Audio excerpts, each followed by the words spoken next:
Сайн байцгаана уу хүүхдүүдээ. Балархай гişгийн эгшижүүлэх үүргийн баттгал хичээлийг хүргэж байна. За балархай гişг нь эгшижүүлэх, ялгах үүрэгтэй. За балархай гişг нь эгшигт өгүүлэгчийг эгшижүүлнэ, заримдаг өгүүлэгчийг эгшижүүлнэ. За эгшигт өгүүлэгч нь 7 байдаг, заримдаг өгүүлэгч нь 9 байдаг. За балархай гişг нь эгшижүүлэх, ялгах үүрэгтэй гэдгийг өмнө хэлсэн тийм ээ. За балархай гişг нь ялгах үүрэгтэй. За хэдний үзүүрийн энийн ард байгаа гişг нь угийн энээс ялгах үүрэгтэй. За мөн хоолойн гээгийн балархай гişг нь хэлний гээгээс ялгах үүрэгтэй.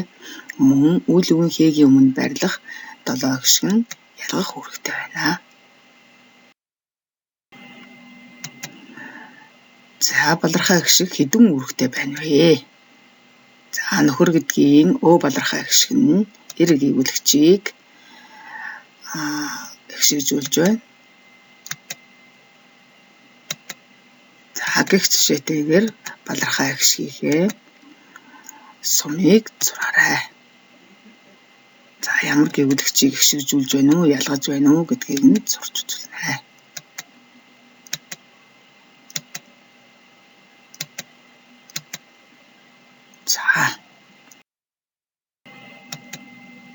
За эдгээр үгэнд эрүүгий, эмүүгий залгацгаая. За балархай гişг нөхөр гэдэг үгийн балархай гişг, өө балархай гişг нь эрийг эгшижүүлж байсан. За энэ гэвүүлэгт үгэнд эрүүгий залгах болно. За нэг өгүүлэгчийг эгшижүүлж байгаа. Самар гэдэг үгэнд бас балархай гişг нь эр гэвүүлэгчийг эгшижүүлж байна. Гутал гэдгийн балархай гişг нь мөн эл гэвүүлэгчийг эгшижүүлж байна. За энэ гурван үгийн балархай гişг нь нэг гэвүүлэгчийг эгшижүүлж байна. За бамбар хангар гэдэг үгийн балархай гişг нь болохоор хоёр гэвүүлэгчийг эгшижүүлж байна. За мөн харагддаг ганган гэдэг хоёр үгийн балархай гişг нь хоёр гэвүүлэгчийг эгшижүүлж байна.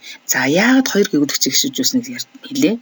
За бамбар гэдгийн балархай гişг нь эр гэвүүлэгчийг эгшижүүлэхээс гадна урд талынхаа б эгшигт гэвүүлэгчийг эгшижүүлж байна. Хангар гэдгийн үгийн балархай гişг нь болохоор эр гэвүүлэгчийг эгшижүүлэхээс гадна ялгах үүрэгтэй байгаа г гэвүүлэгч ялгаж байгаа учраас хоёр үүрэгтэй болчихж байна. За ганган гэдэг үгийн балархай гişг мөн энэ гэвүүлэгчийг эгшижүүлж байна, г гэвүүлэгчийг ялгаж байна. За харагдаг гэдгийн балархай гişг нь болохоор г гэвүүлэгчийг эгшижүүлэхээс гадна заримдгийн дараа заримдаг ардаа гişгтэйгээд д заримдаг гэвүүлэгчийг эгшижүүлж байгаах нэ.